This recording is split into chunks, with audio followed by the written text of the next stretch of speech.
Hello, my name is Patricia, and I'm 38 years old. It's a sad reality, but many women have faced cruelty from their in-laws, and I'm no exception. However, my experience is unique, one that many may struggle to relate to, especially when it comes to standing up for oneself and seeking justice. But in my case, I was fortunate enough to change my situation, and I'm sharing my story in hopes that it might inspire others going through similar struggles to fight back against the mistreatment they face.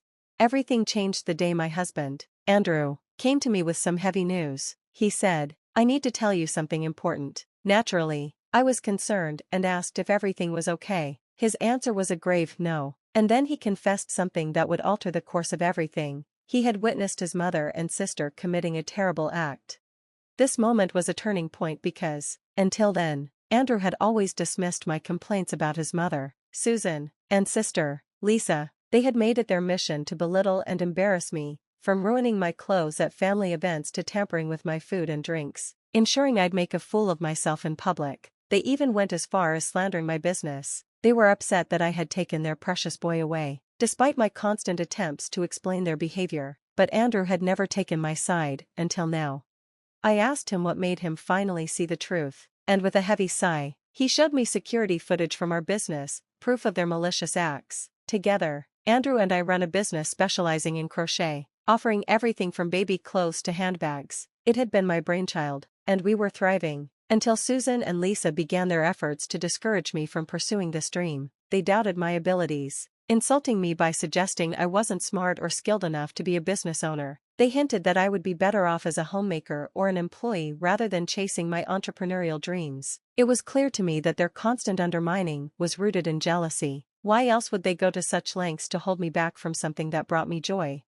Until now, Andrew had been blind to their cruelty, despite my tearful explanations and the evidence of spoiled food, ruined dresses, and their unwarranted criticisms of my business. But the proof he saw changed everything. The footage was shocking: two figures, masked but unmistakably feminine, one taller and the other shorter, vandalizing our shop with spray paint. Then, Andrew pointed out a detail I had missed: a distinctive necklace worn by one of the vandals. It was an exact match to a piece he had given his mother, Susan, during our trip to Hawaii.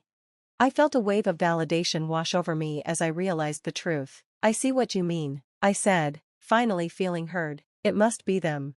The floodgates opened, and I was overwhelmed with a mix of emotions: frustration and pain from Andrew's delayed acknowledgement of my struggles, coupled with a sense of relief that he finally understood what I had been enduring. I hesitated to directly accuse his family, considering their relationship, but I also longed for justice and wondered how to confront their sabotage.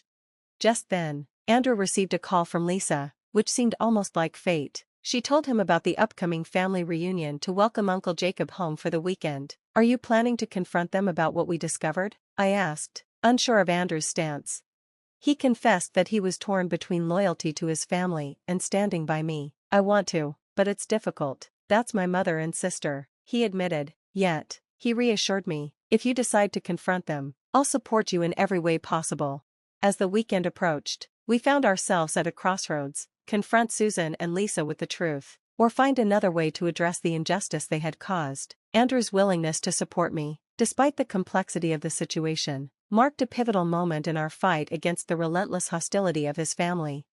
On the day of the reunion, we made our way to Susan's house early, eager to help with the preparations for the big family feast celebrating Uncle Jacob's return. His homecoming was a major event, given his beloved status and long absence. The atmosphere was charged with anticipation for the joyous reunion ahead. However, upon our arrival, I immediately sensed a shift. Susan and Lisa, who had always greeted us with warmth, suddenly wore expressions of thinly veiled jealousy and disdain at our presence. "Oh, you two are here early?" Susan remarked, her voice dripping with false sweetness. "Yeah, Mom, we thought we'd come by to help out with the crowd," Andrew replied, ever the peacemaker. "Aren't you just the kindest?" she responded, though her eyes were anything but kind as they landed on me, as if accusing me of some unspoken crime. Then, with the smoothness of a serpent, Susan commented on the vandalism of our shop, a tragedy she had conveniently noticed. Lisa quickly chimed in, echoing her mother's feigned sorrow. Their performance was almost laughable. If not for the venom beneath their words, they could barely contain their glee, almost breaking into laughter at the deceit they had so carefully crafted. I bit back my anger. choosing to feign ignorance. Now wasn't the time for confrontation. I waited for the perfect moment to expose their treachery. Andrew played along, careful not to rock the boat too soon. We spoke in unison, our words dripping with irony. It's devastating, truly. We can't imagine who would do such a thing. Their reaction to the mention of involving the police was just as defensive as I'd expected. Lisa hastily cut in, trying to downplay the incident. Police for a minor act? Surely it was just kids messing around. Oh, Lisa, it's heartwarming how you worry about these kids, I replied, my voice thick with sarcasm. But regardless of their intentions, they need to be held accountable. After all, ignorance isn't a valid excuse for such actions. Our exchange wasn't just small talk. It was a game of strategy, and I was biding my time, waiting for the right moment to fully expose their malicious behavior. The day was still young, and the feast had only just begun. Susan, trying to support Lisa's minimization of the situation, chimed in with her usual condescending tone. Remember the foolish things you did as a teenager? Let's not overthink this. We have a party to prepare for. Her words were an attempt to dismiss the vandalism as youthful folly, but I could see it clearly. Our mention of police involvement had rattled them. Despite their attempts to appear unfazed, the tension in the air was undeniable. Andrew and I exchanged a silent, meaningful glance, an unspoken agreement passing between us to maintain our act. We joined the others in preparing for the party, cooking, cleaning, and setting up. By 4 p.m., the house was buzzing with the arrival of family members, and the long-anticipated reunion was in full swing. In the midst of the chaos, Andrew pulled me aside, his face serious. He handed me a concealed microphone. "Wear this," he whispered, his voice tinged with a mix of regret and determination. "I know I'm not confrontational enough to go directly against my mother and sister. I'm not the assertive figure you hoped for, but this way, you can uncover the truth on your terms. You're stronger than me. With this mic, you can gather the evidence we need for justice."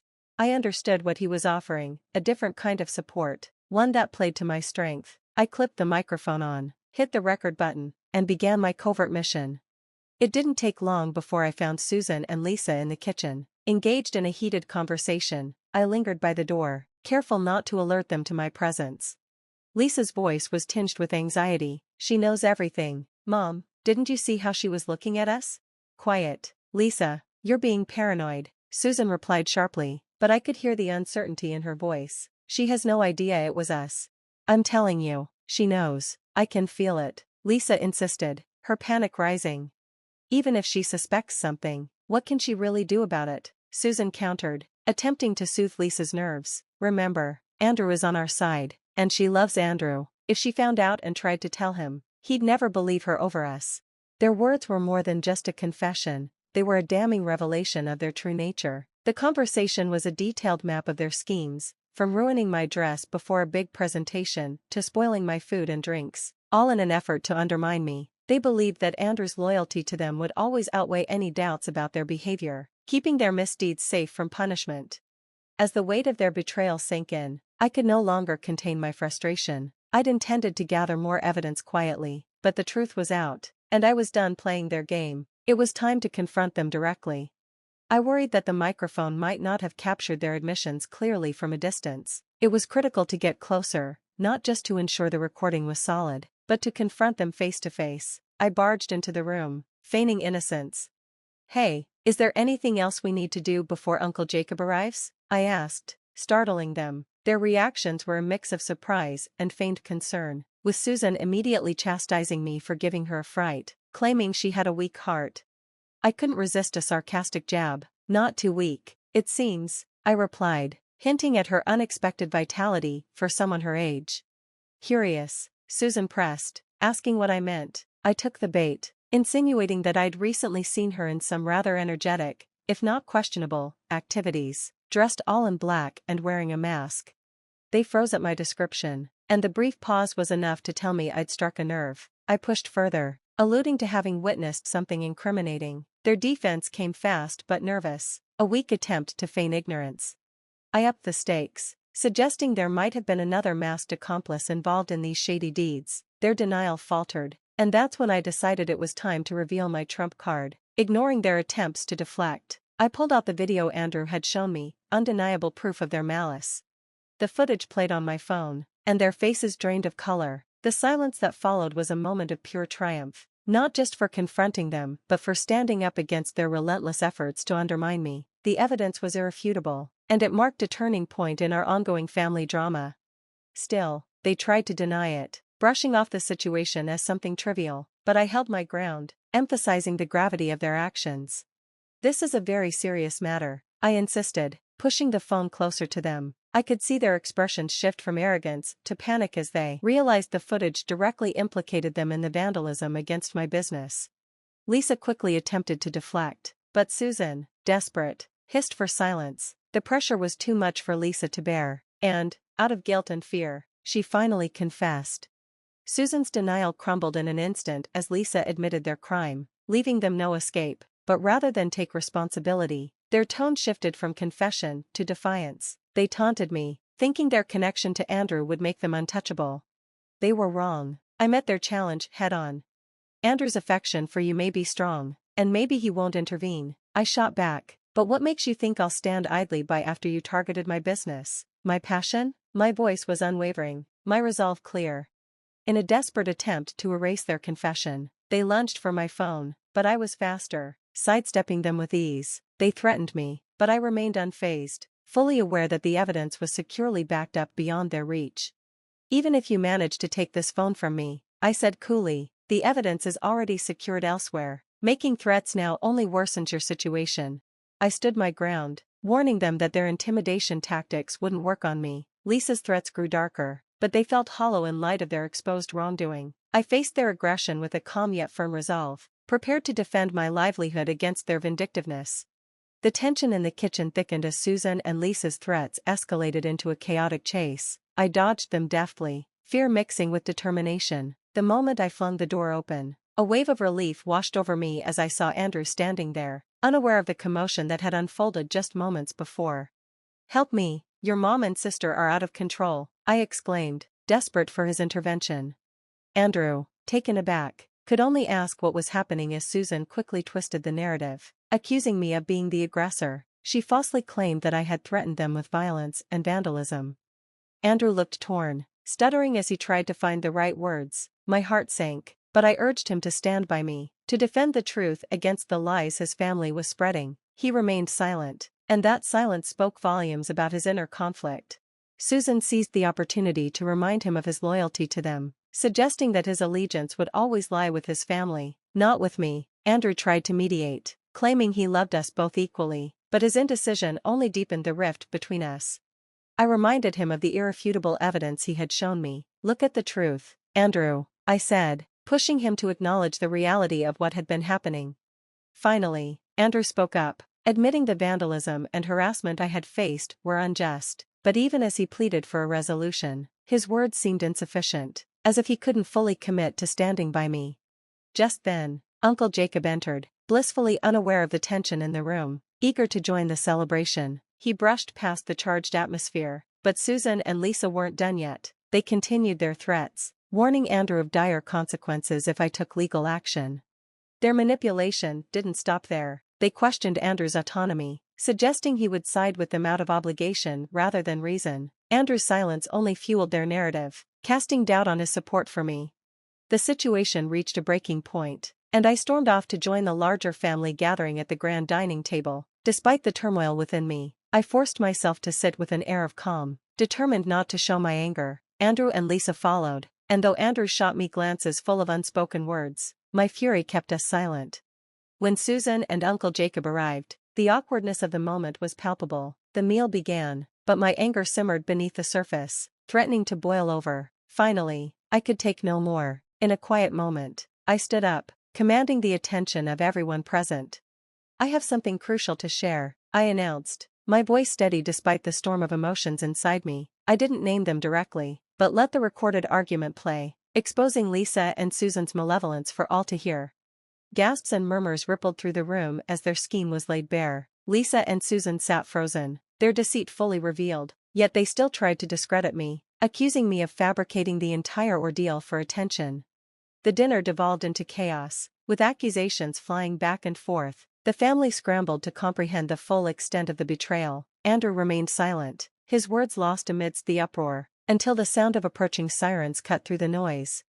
In a fit of rage, Susan accused me of orchestrating their downfall. I didn't do anything, I protested, still unaware of the police's imminent arrival. Then, Andrew spoke up.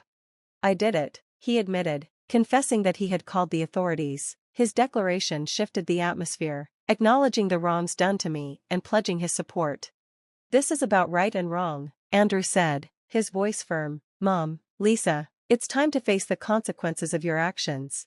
As the police arrived, reality set in. Andrew's intervention wasn't just an act of support, it was a crucial step toward restoring justice within the family. His words marked a moment of reckoning, underscoring the importance of standing up for what's right, even when it means confronting those closest to us.